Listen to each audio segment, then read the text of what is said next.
The substance inside these tiny bottles have healing powers. That's the belief of essential oil users like Haley Fender. Rub it right where it hurts. Haley rubs them on, swallows some, and diffuses others in the air. She turned to oils about 5 years after she was thrown from a car in a horrible accident. Broken neck, both my lungs were collapsed, my back, my whole leg, compound fractures, lungs collapsed, everything. I mean, I was fighting for my life when I woke up. Underneath all the scars are plates and screws from her ankles all the way up to her neck. Haley uses frankincense for pain, Put a little peppermint in there. peppermint for nausea, and joy for anxiety. I feel immensely better since I've been using oils. More and more people like Haley are turning to essential oils, hoping to find relief for just about any ailment: ADHD, arthritis, migraines, and even varicose veins. While they're all the rage, there's nothing new age about essential oils. They're derived from plants, trees, leaves, and resins. Their medicinal use dates back thousands of years.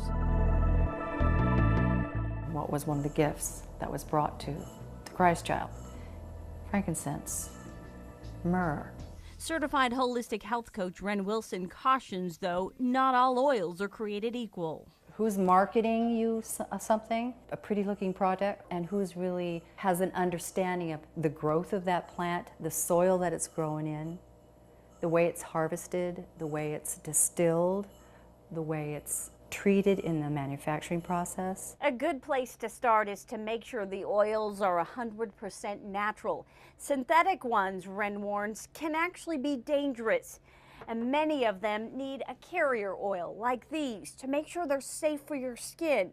And keep in mind, not all oils can be ingested. That's why it's so important to do your homework, and there are countless guides available to help.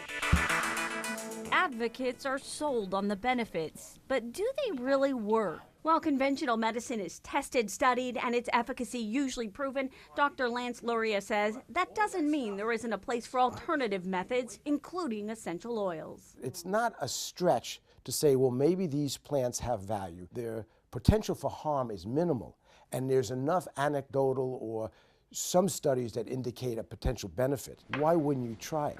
The decision to try it is one Haley will never look back on. This is my way to go. Though she admits she will always be on some prescribed medications because the wreck she was in left her with serious lifelong injuries. Still, she believes she reaps enough benefits from her essential oils, she'll keep using them every day. I have to say it's a real effect because I've seen the changes in me.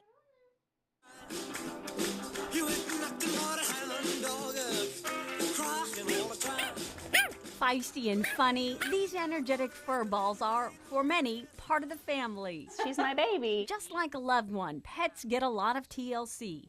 And when it comes to care, Kelly Messerly only wants the best for her border collie mix named Sue. We went for looking for a natural flea repellent. Messerly turned to essential oils, which contain concentrated properties derived from plants, trees, leaves, and resin. And I just spray her down.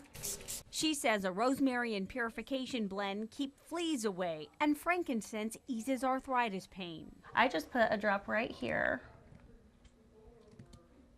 And then I just rub it in right there. Like Messerly, Terry Cazell also believes in using these substances on her service dog, Tandy. When I'm having my panic attacks and I'm all anxious, that makes her kind of anxious because she's trying to help me. And so when I'm over it, then I kind of rub us both down with Serenity and Lavender. The women are part of a growing trend of people using essential oils on their pets.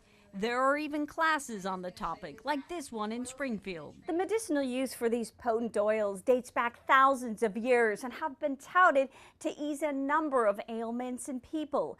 But are they safe for our pets? Well, the answer isn't that simple. There are some really beneficial things that we get out of natural products, but to think that there are no toxic natural products is a mistake. Dr. Tim Evans is head of toxicology at the University of Missouri's Veterinary Diagnostic Lab, where they can examine animals and perform tests to determine if they were killed by poisons. The nature of his job makes him cautious. No one ever calls me on the phone and says, hey, my dog's looking great today. I only get the phone calls that things are dead or dying. Dr. Evans warned certain oils pose a threat to pets. Particularly a concern, certainly pennyroyal, wormwood, bitter almond, tea tree, melaleuca in high concentrations, even if put on superficially, can cause depression and ataxia. And in worst case scenarios, even death. A Springfield veterinarian told us a client's cat died from tea tree oil. And these oils must be used carefully. Dose makes the poison. He says smaller pets are extremely susceptible to poisoning, so it's critical to follow the label's directions. Cats are even more vulnerable, so essential oil used for felines is very limited. Because they don't have a particular pathway for the safe excretion of those products. The product should come from a reputable manufacturer with full disclosure of the ingredients. Before applying any, clear it with a vet. Go girl. Messerly and Cazell have done their homework. They're careful about what kind of oil they use. There are oils out there that I would never put on my dog. And they're mindful of the liquid's power. 1 drop of peppermint is equal to 28 cups of herbal peppermint tea. While they say oils have been nothing but beneficial for their dog's health, She loves it. they advise others to do the research too. After all, the point is to keep these 4-legged furballs in the family for a long time. Just a walking bird.